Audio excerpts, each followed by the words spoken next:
प्यारे मसीह विश्वासियों, जय यीशु की प्रस्तुत है 3 फरवरी 2021 का बाइबल पाठ। पहला पाठ इब्रानियों के नाम पत्र अध्याय 12 पद संख्याएँ 4 से 7 और 11 से 15 तक से लिया गया है। अब तक आपको पाप से संघर्ष करने में अपना रक्त नहीं बहाना पड़ा। क्या आप लोग धर्म ग्रंथ का यह उपदेश भूल गए हैं जिसमें आपको पुत्र कहकर संबोधित किया गया है? मेरे पुत्र, प्रभु के अनुशासन की उपेक्षा मत करो और उसकी फटकार से हिम्मत मत हारो, क्योंकि प्रभु जिसे प्यार करता है उसे दंड देता है और जिसे पुत्र मानता है उसे कोड़े लगाता है। आप जो कष्ट सहते हैं उसे पिता का दंड समझें, क्योंकि वह इसका प्रमाण है कि ईश्वर आपको पुत्र समझकर आपके साथ व्यवहार करता है। जब दंड मिल रहा है तो वह सुखद नहीं दुखद प्रतीत होता है, किंतु जो दंड द्वारा प्रशिक्षित होते हैं वे बाद में धार्मिकता का शांतिप्रद फल प्राप्त करते हैं। इसलिए ढीले हाथों तथा शिथिल घुटनों को सबल बना लें और सीधे पथ पर आगे बढ़ते जाएं, जिससे लंगड़ा भटके नहीं बल्कि चंगा हो जाए। सबों के साथ शांति बनाए रखें और पवित्रता की साधना करें। इसके बिना कोई ईश्वर के दर्शन नहीं कर पाएगा।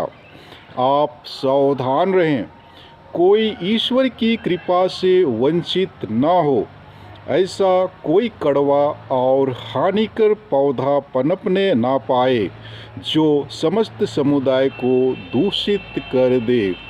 यह प्रभु की वाणी है। आज का सुसमाचार पाठ संत मार्कुस के अनुसार अध्याय 6 पद संख्या 1 से 6 तक से लिया गया है। वहाँ से विदा होकर ईसा अपने शिष्यों के साथ अपने नगर आए। जब विश्राम दिवस आया तो वे सभागृह में शिक्षा देने लगे। बहुत से लोग सुन रहे थे और अचंभे में पड़कर कहते थे, यह सब इसे कहाँ से मिला? यह कौन सा ज्ञान है जो इसे दिया गया है? यह जो महान चमत्कार दिखाता है वे क्या हैं? क्या यह वही बढ़ाई नहीं है, मरियम का बेटा, याकूब, यूसुफ, यूदस और सीमोन का भाई? क्या इसकी बहनें हमारे ही बीच नहीं रहती? और वे ईसा में विश्वास नहीं कर सके। ईसा ने उनसे कहा, अपने नगर, अपने कुटुंब और अपने घर में नबी का आदर नहीं होता। वे वहाँ कोई चमत्कार नहीं कर सके। उन्होंने केवल थोड़े से रोगियों पर हाथ रखकर उन्हें अच्छा किया। उन लोगों के अविश्वास पर ईसा को बड़ा आश्चर्य हुआ। यह प्रभु का पवित्र सुसमाचार है। प्यारे मसीह विश्वासियों, आज के पहले पाठ द्वारा लेखक हमें बताते हैं कि पुराने व्यवस्थान के आदर्श व्यक्ति हमें जरूर हिम्मत प्रदान करते हैं, लेकिन उन व्यक्तियों से भी महान ईसा मसीह हमारे विश्वास के प्रवर्तक एवं सिद्धि करता है। इसलिए हमारी दृष्टि उन पर स्थिर होने की आवश्यकता है। यदि हमारे जीवन में दुख तकलीफ़ें आते हैं तो हमें घबराने की ज़रूरत नहीं, बल्कि अपने विश्वास में दृढ़ बने रहने की आवश्यकता है, क्योंकि इसके द्वारा हमें ईश्वर की संतान होने का साक्ष्य देने का अवसर मिलता है। साथ ही साथ लेखक हमसे आग्रह करते हैं कि यदि हम अपने जीवन में सुख शांति का अनुभव करना चाहते हैं तो हमें सबके साथ शांति बनाए रखने की आवश्यकता है। तथा जो हमारे पास है उसी से हमें संतुष्ट रहने एवं दूसरों की चीज़ों पर लालच न करने की सलाह देते हैं।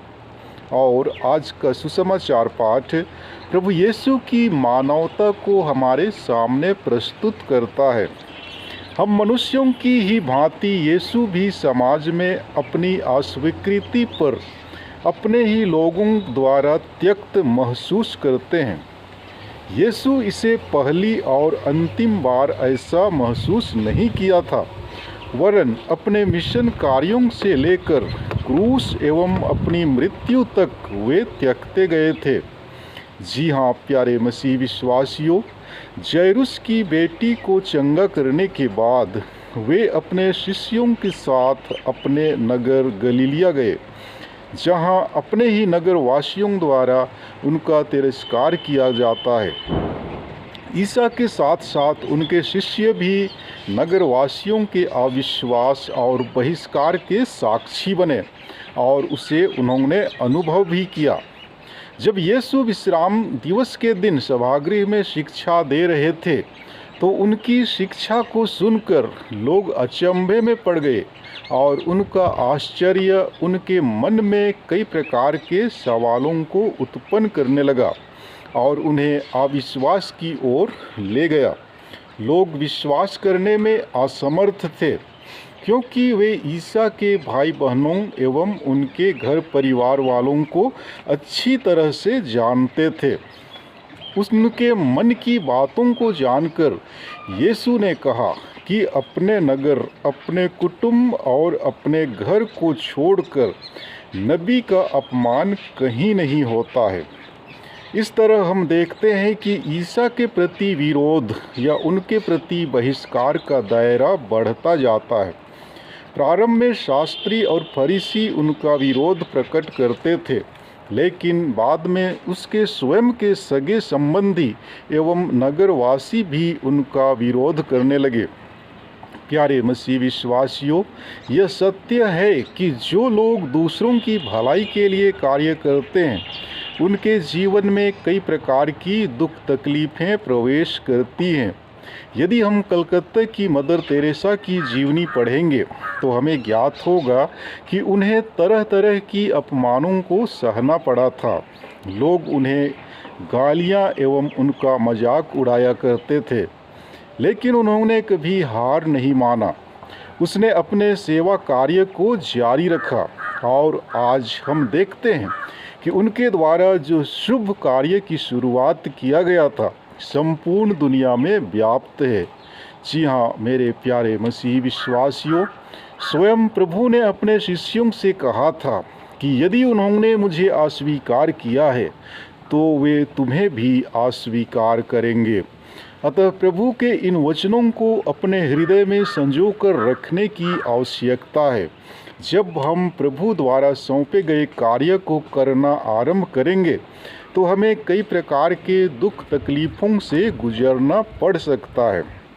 जिस तरह प्रभु यीशु अपने ही लोगों द्वारा तिरस्कृत किए गए थे, उसी तरह हमारे अपने भाई बंधु हमारा तिरस्कार करेंगे। लेकिन हमें घबराने की ज़रूरत नहीं, बस प्रभु पर अपना भरोसा कायम रखने की आवश्यकता है। क्योंकि जैसे पिता अपने बच्चे को सुधार कर उन्हें अनुशासन में रखता है, उसी प्रकार ईश्वर दुख तकलीफों के द्वारा अपने सभी बच्चों को अनुशासन में रखता है। जी हाँ, दुख ईश्वरीय प्यार द्वारा अनुशासन में लाने का एक प्रमुख अंग है। अतः दुखों से घबराएं नहीं, बल्कि गले लगाएं।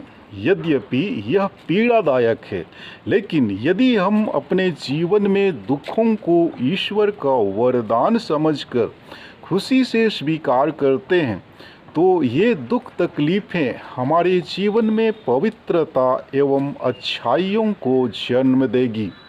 जी हाँ, ईश्वर हमारे सुख दुख को महसूस करते हैं।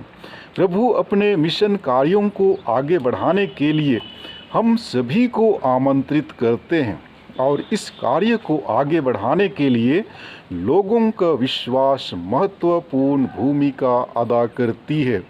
जिस प्रकार हमारे जीवन में दूसरों का जीवन महत्वपूर्ण है, उसी प्रकार यीशु के कार्यों को आगे बढ़ाने में हम प्रत्येक व्यक्ति महत्वपूर्ण है। जब हम दूसरों को अपने जीवन में अस्वीकार करते हैं तो हम ईश्वर को अपने जीवन में कार्य करने से रोकते हैं। जब हम अपने परिवार वालों को अस्वीकार करते हैं तो हम उनके प्यार, हमारी सहायता करने की क्षमता को सीमित करते हैं। मनन करें कि कहीं हम दूसरों को अस्वीकार कर ईश्वर की इच्छा को स्वीकार करने से दूर तो नहीं हैं। हम उन सबों के लिए प्रार्थना करें जो स्वर्ग राज्य की प्रचार प्रसार हेतु अपने संपूर्ण जीवन को समर्पित कर दिए हैं, तथा उन लोगों के लिए भी दुआ करें जो धर्म के नाम पर अत्याचार सहते हैं। ईश्वर उन्हें कृपा प्रदान करे ताकि वे दुख तकलीफ़ों में भी अपने विश्वास में अडिग बने रहें। आमीन।